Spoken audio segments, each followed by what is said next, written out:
Hi there, I'm Alex Bertay here at the Heights School. Welcome to Mentor's Compass, your online resource for guidance on mentoring and raising boys the Heights way. Now, last week we talked about a few reasons for why your son or mentee might be putting off things like his work, his chores, other obligations.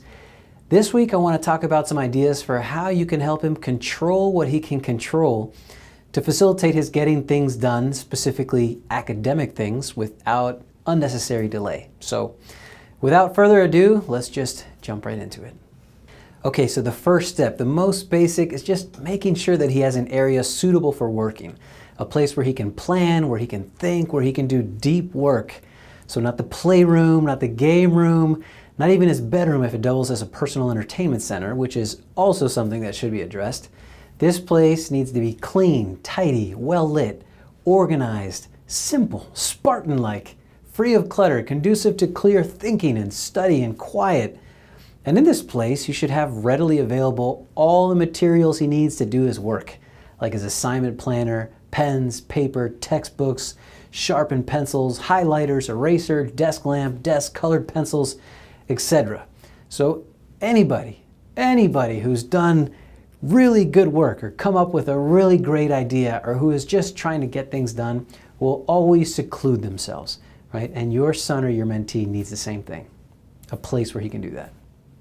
Next, and this is building off our last point, help your son or your mentee do whatever he can do to eliminate distractions from his environment. So the obvious ones, smartphone, tablet, television, or any other electronic device. All of this stuff, assuming he doesn't actually need it, needs to be out of sight, out of mind. Studies have shown that even having your phone nearby, within your line of sight, though you're not planning on using it, can create a sense of anticipation and accompanying physiological craving for it. So it just makes sense to keep these things in another room entirely while he's doing his work. Now, sometimes boys say they need their access to their devices, right? Sorry, I need it because if I have a question for my homework and I need to contact one of my friends, right? So assuming this isn't just an excuse for coping with FOMO, fear of missing out and getting on Snapchat real quick, it's totally understandable. All right, but if this is a frequent occurrence, you should think about exploring with your son or mentee why he's relying so heavily on his classmates. And perhaps you can plan with him what he can do to set himself up to be a bit more independent. One of the things I love about the Heights, very simple phrase or piece of encouragement that I often hear teachers say, but it sticks with me, is use your time well. Right? Like over the break, use your time well. Time well spent. Use your time well, right? Such a simple thing, but there's so much there. And so as your child's parent or his mentor, you should also explore how he uses his time, what he does, when he does it, what he prioritizes in his schedule.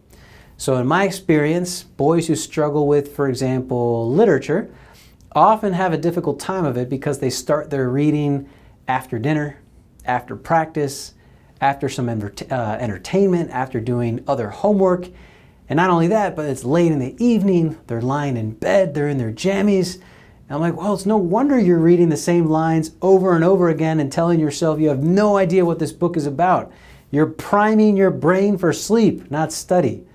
And then what happens is frustration kicks in and it leads to a reinforcing cycle of putting things off because the activity is just experienced as too difficult or too painful. So as a parent, as a mentor, you've got to help your son or mentee find that optimal time for doing his work. And encourage him to do the tough stuff first, right? Or to find that time when he's most fresh, most alert, and most energetic. The last tip I want to share is helping your son or mentee develop a work plan. So for example, let's say he's got a multi-step project. He might feel more empowered, more motivated, if he's able to identify all the steps he needs to complete in order to finish his project. Now, taking things a step further, if you can do that, then you can teach him how to spread out his work and set target start dates and end dates for completing each step of the project. And then going even further than that, he can take out his calendar, and if he doesn't have one, encourage him to get one, and block off time on specific days for completing each step or each series of steps. All right, so this can give him a sense of purpose, direction, knowing what to do, when, and he can focus all his energies there without stressing about what else he needs to do because he's already planned for it. Great, so that's all the time we have for this week. These were very practical suggestions on concrete things that you can do, that your son or mentee can do with his environment. Down the road, I might do one that's a little more psychological, how to deal with anxiety around procrastination or projects and what to do to kind of settle yourself down and focus. But that's all we have time for this week. So one thing I want to say before we break, and I should say this every time, but it's good for you for caring enough about your son or mentee to learn about how you can better guide him.